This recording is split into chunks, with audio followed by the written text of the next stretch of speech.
Back in May, I made my initial predictions for the 2020 NFL season. In this video, I give you my updated record predictions for every team in the NFL. My opinion is likely to change more than a few more times, but this is where I stand right now. Before I give you my record prediction for every NFL team, spike the like button and subscribe to The Bottom Line View for more NFL predictions just like this. And don't forget to comment below your prediction for your favorite team. The Cam Newton signing may have killed the Bills' buzz, but this may actually be a good thing for Buffalo. Cam in New England means the pressure is off Buffalo as the clear AFC East favorites. 2020 is the season for the Bills to prove that they were not just a fluke and are here to stay. I believe the Bills' success hinges on the Josh Allen jump, and that jump may be decided by the fit of Stephon Diggs in the Bills' offense. We know that McDermott's defense is going to come to play, but the ability of the offense is what will ultimately determine their ceiling. Bills go 10-6 and make the playoffs for the second straight season. The Fins' defense has big-time potential with great corner play and hybrid athletes led by Kyle Van Noy, a defense built perfectly for the Flores scheme. While the defense could be awesome, my biggest concern with the Fins is sustained, consistent quarterback play, which ultimately leads to inconsistent offense. Especially considering this offensive line, it's certainly nothing special. The Miami improvement will not show on their record this season because of how difficult this AFC East schedule is. 5-11 for Flores and the Fins. Cam has found his new home.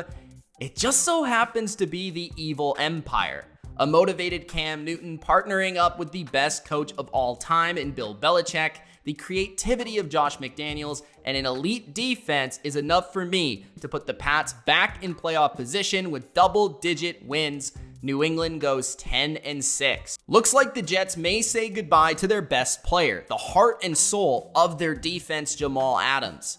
The Jets feature a below-average secondary, pass rush, offensive line, and quarterback. The team is simply below average. I'm honestly finding it kind of hard to find just 5 wins versus this vicious schedule.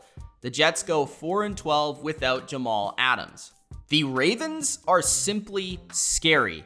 Their offense is already a mismatch nightmare, and I'd expect Lamar to take another step forward as a passer, coinciding with a huge year from wide receiver Hollywood Brown. Their defense is adding the giant amongst men Calais Campbell to one of the league's deepest secondaries. You top it all off with a great coaching staff and the best kicker maybe ever, and you have a Super Bowl contender, 13-3, and AFC favorites. The Bengals have a roster that I really want to believe in this season, but I feel there's still a season away from any kind of significant success. Despite Joe Burrow's maturity and confidence, it will be hard to prep a rookie quarterback in this offseason environment. And with possibly 3 playoff teams in their own division, it won't be easy to find wins on this schedule. Cincy has had their best offseason in years. Beyond the number 1 pick, they added the top interior run defender in DJ Reader, 3 new starters to the secondary, and the best jump ball wide receiver in the draft. This season is for Zach Taylor to truly prove if he is truly the coach of the future. The Bengals finish 4-12. The Browns defense has immense potential. We know about their stars like Myles Garrett, Denzel Ward, but I'm excited about the depth they added this offseason. Guys like Adrian Claiborne and Andrew Billings. This offensive line is just going to straight up bully people after reinforcing their tackle position with Jack Conklin and Jedrick Wills. The offense will likely remind you a lot of the 2019 Vikings, only with arguably better pieces in Odell and Landry at wide receiver, Chubb and Hunt at running back, and Hooper at tight end. My biggest question, it's not about the roster, it is about Kevin Stefanski and his staff. As long as Mayfield plays closer to the 2018 Mayfield, The Browns should start packing for a playoff trip in 2020. 10-6 for the Brownies. As talented as the defense may be, and they certainly are talented, you can't expect the Steelers defense to carry them again in 2020. Luckily for the Steelers, Big Ben is back. I'm not exactly sure what Big Ben will look like after the injury, and I know this offense is not exactly as explosive as it once was, but I don't think that they need to be. The Steelers are getting back to Steeler football, and that is balanced football. I'm expecting a bounce back from Juju with Ben being back. Deontay Johnson is a personal favorite young receiver of mine, and the wild card rookie Chase Claypool can create the big plays they searched for in 2019.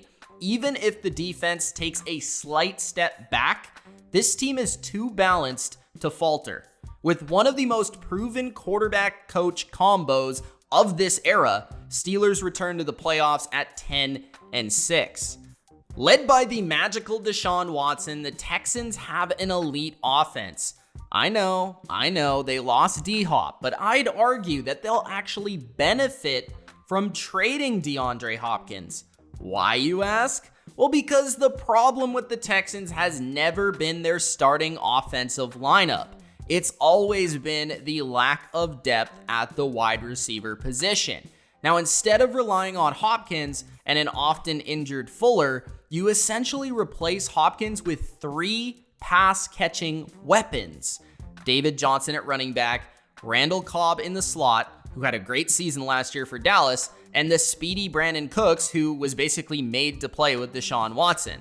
And while none singularly are DeAndre Hopkins, it allows for more favorable matchups. Plus, the speed of the Texans receivers is going to be very tough to defend. Cooks, Fuller, Kenny Stills all have legit deep speed. But unfortunately, football is not played on only one side of the football. The secondary is one of the worst in the NFL. The overall defense is highly reliant on a healthy J.J. Watt. Deshaun Watson will save them in some games, but not enough to make the playoffs. The Texans go 8-8. This Colts defense is a candidate for sleeper unit of 2020. Matt Eberflus is one of the top defensive coordinators in football. Adding DeForest Buckner gives them a game changer defensively. Surround him with young stud Teray and the vet Justin Houston on the edge. One of the top linebacker depth charts, Leonard Walker Okrike. And if they can get something out of Xavier Rhodes at corner, watch out. You combine that with an excellent offensive schemer and caller in Frank Reich, improved quarterback play with Phillip Rivers, T.Y. Hilton, Rivers' new best friend, and a run-the-rock approach behind the best offensive line in football with Offensive Rookie of the Year candidate Jonathan Taylor running it, and you have yourself a playoff team. The AFC South winner, the Colts, go 10-6. Minshew Mania will not be running wild in Jacksonville in 2020. The Jags are likely the worst team in the AFC in 2020, but believe it or not, they aren't that far off from being a contender.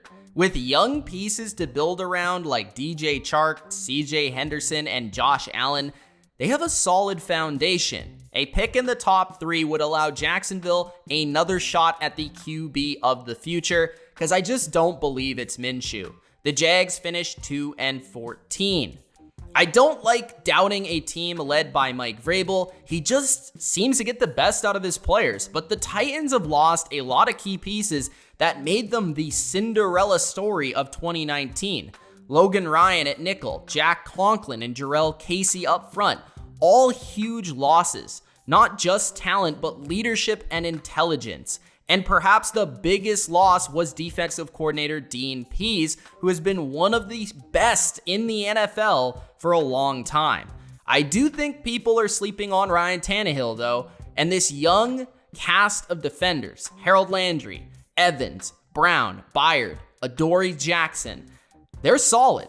The Titans could still sneak into the playoffs, but I have them just missing at 8-8 in 2020. The Broncos are all in on Drew Lock. Count me in as a believer as well. But even more so than Drew, the biggest reason I believe in the Broncos is coaching. The trio of Shermer on offense, Fangio on defense, and Munchak coaching up this offensive line will set this team up as a well-rounded, well-coached football team. This defense has a chance to be dominant. The Casey addition inside is huge for how much disruption he can cause, opening up Von Miller and the returning Bradley Chubb on the edge. I might be a mile high here, but I'm buying the Broncos hype. 9-7. Unfortunately, I had to push them out of the playoffs. Patty Mahomes may have gotten his $500 million contract, but it is Chris Jones who really threatens a potential repeat. Without Jones, this team loses their best, most impactful defensive player. Regardless of what happens with their defense, expect them to score a lot of points with the full gang of playmakers back offensively. The Chiefs go 12-4 and ready to take on all challengers. The quarterback position this year is going to be the Chargers' Achilles heel.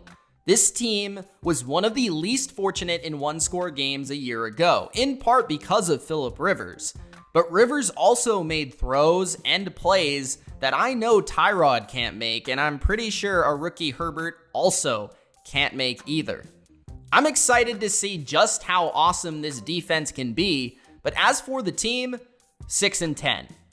The start of the season for the Las Vegas Raiders. From weeks 2 to 8, they play the Saints, Patriots, Bills, Chiefs, Bucks, and Browns. And you just heard the exact reason I don't have the Raiders taking that next step in 2020. That does not mean that I don't love what Gruden and Mayock have done, because I love it.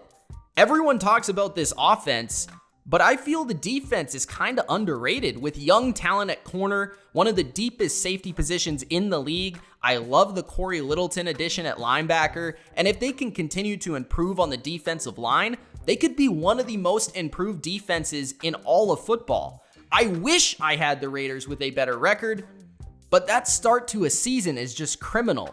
Raiders go 7-9. Dak is about to prove the haters wrong in 2020. Surrounded by the best offensive supporting cast of his young career, Kellen Moore in his second season as one of the brightest young offensive minds in football, 3 potentially number 1 caliber receivers in Cooper, Gallup, and now CeeDee Lamb. That will only open up more space to feed Zeke behind what is still an elite offensive line. Dak should be in the MVP conversation, and as a whole, the Cowboys' offense is in the nightmares of opposing defensive coordinators. That's going to be a regular occurrence. This offense and new coach Mike McCarthy, who I believe will press the right buttons of an extremely talented roster, will put Dallas back in charge of the NFC East and squarely in the middle of the NFC elite conversation. Dallas goes 12-4. I'm intrigued to see Daniel Jones' progression in year 2 with Jason Garrett now running the offense, surrounded by a strong young foundation of offensive pieces, especially if Slayton can break out as that true number 1 wide receiver. Watch out. The best back in Saquon Barkley, who should return to 2,000-yard territory, a strong slot receiver in Sterling Shepard, and a rare athlete at tight end in Evan Ingram.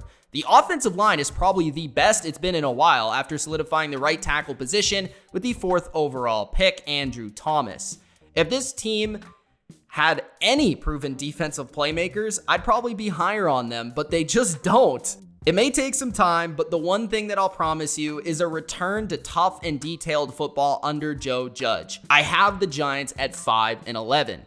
Brandon Brooks is a significant loss, but I have too much faith in the combination of Wentz and Peterson to figure it out. Plus their additions of elite defensive playmakers like Darius Slay, Javon Hargrave, that just has me intrigued by their defense's potential. The Eagles are a matchup-proof team and pose many other teams with issues because of their strength on the defensive line and the chameleon nature of their offense. Eagles, with or without Brandon Brooks, go 10-6. They don't have an offense that scares absolutely anyone. Player for player, it is the least talented in all of football. Haskins is set up for failure with this supporting cast. It's kind of a shame too, because the front 7 of the Skins has the chance to be dominant.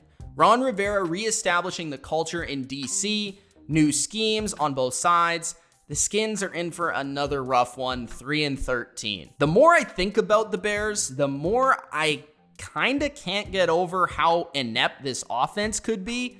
I don't care if it's Foles or if it's Trubisky. This team can't run it. They can't throw it. They have one of the worst offensive lines in the NFL, and outside of Allen Robinson, they really have no threatening playmakers. I think their front seven defensively is fantastic, but a front seven alone is not winning many games in the modern NFL. 5-11 for the Bears. I'm starting to think that the mainstream media is watching the bottom line view, because the Lions hype is building slowly but surely. Or maybe people actually looked at their roster and realized the potential that exists for a Lions squad with a healthy number 9. This offense could be one of the most balanced in football, with second-year breakout candidate TJ Hawkinson at tight end, Kenny Golladay and Marvin Jones on the outside, and DeAndre Swift and Kerryon Johnson in the backfield. And the defense will be much improved at every level thanks to the additions made in the offseason. My favorites being Jamie Collins and Desmond Trufant. 2020 is make or break for Matt Patricia. I believe it will be much more make than break. Lions win the NFC North for the first time in their history at 9-7. I don't see how the Packers will be able to replicate their success from 2019. They are worse on the offensive line. They did not fix their fatal flaw defending the run, and the lack of weapons in the passing game outside of Adams is not good. Rodgers is one of the greatest of all time, but for a team that feasted on a weak schedule in 2019 where they beat 0 playoff teams outside of the Vikings in their own division and the Matt Moore Chiefs, they made 0 moves to hold off the likely negative regression. To make matters worse, they played the Bucs with Brady, the Saints with Breeze, the Niners who dominated them twice last season, the Eagles who beat them in Lambeau last season, and the triple threat of AFC South teams in the Colts, Texans, and Titans. I have the Packers falling to 8-8. Minnesota is counting on a lot of rookies to replace proven commodities. Considering the lack of time coaches will actually have on the field with these rookies, it screams growing pains. You throw in the unknown surrounding Dalvin Cook's status, the Vikings are starting to appear as another prime negative regression candidate. Stephon Diggs took up the headlines, but this team lost their top 3 corners, a stud pass rusher in Everson Griffin, their starting guard, offensive and defensive coordinators. Sometimes you have to take a step back before you can take a step forward. I think that's the case for the Vikes in 2020. Vikings finish 8-8. Atlanta kicks the season off with Seattle and Dallas and ends the season with the Chiefs sandwiched between 2 games versus the Bucs. Point is, this is just not the season for Atlanta. Both their secondary and offensive line, while there is potential there, are both complete unknowns. Their offense, while decent, is led by the most boring quarterback in the NFL in Matt Ryan, and is just a little too Julio Ridley reliant for me. Atlanta will be exciting, but not necessarily good. And given the difficulty of the division, I have them at 7-9. A new culture takes time, especially when you lose your 2 best players, maybe in your franchise's history in one offseason. It's Teddy Two Gloves time now for Carolina, honestly, in an offense that I think could actually be pretty interesting with a trio of talented receivers, the best catching running back in the NFL, and an improved tackle position. Despite the offensive talent, this coaching staff is likely to struggle early with life in the NFL, and probably the Panthers have the least talented defense in the league, so that doesn't help. The Panthers go 2-14. The Saints will once again be in the playoffs. It's just a matter of what can they do when they get there. Hopefully, they don't play the Vikings. The hope is adding vets like Malcolm Jenkins and Emmanuel Sanders will take the Saints over the top. The new challenge with TB12 in Tampa will be fun, and it might actually help them with increased competition within their own division. Ultimately, New Orleans will have a shot to win Drew Brees that elusive second Super Bowl, 11-5.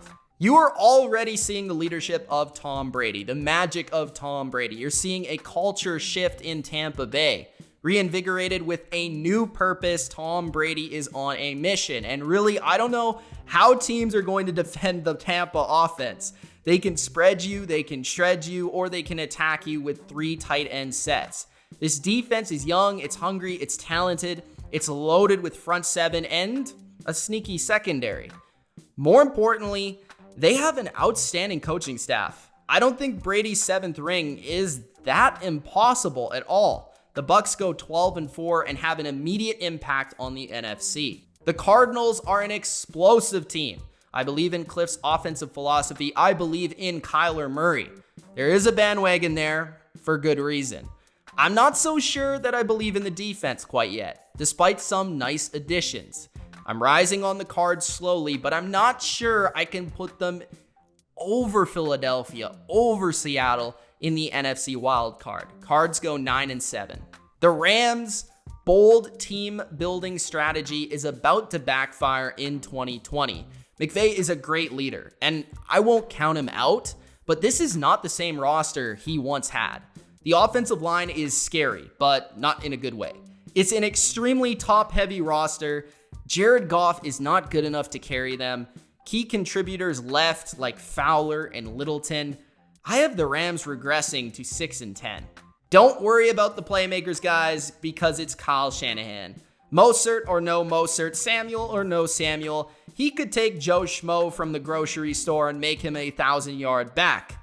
If you're wondering where the offense will come from outside of Kittle, I'm going to bring you 4 names.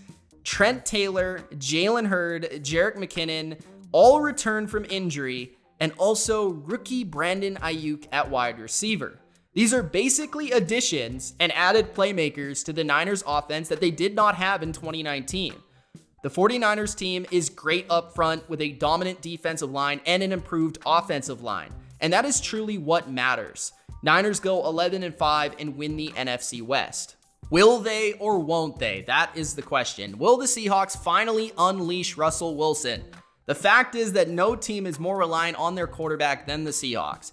And despite their coaching staff still refusing to let Russ be the driving force, if you flipped all of their one-score games from 2019, Seattle would have finished 4-12 instead of 11-5. Just think about that. While I'm a little worried about the defensive line and the lack of pass rush, the combo of Metcalf and Lockett, with a solid complement of tight ends in the passing game, a strong running back group, and an improved secondary, I think that will be enough to support arguably the NFL's most valuable player to their team. Hawks go 10-6 and make the playoffs once again. My record for every NFL team in football going into 2020. Let me know in the comments your thoughts on my predictions for your team. It's Mitch of TheBottomLineView. Thanks for watching. Peace.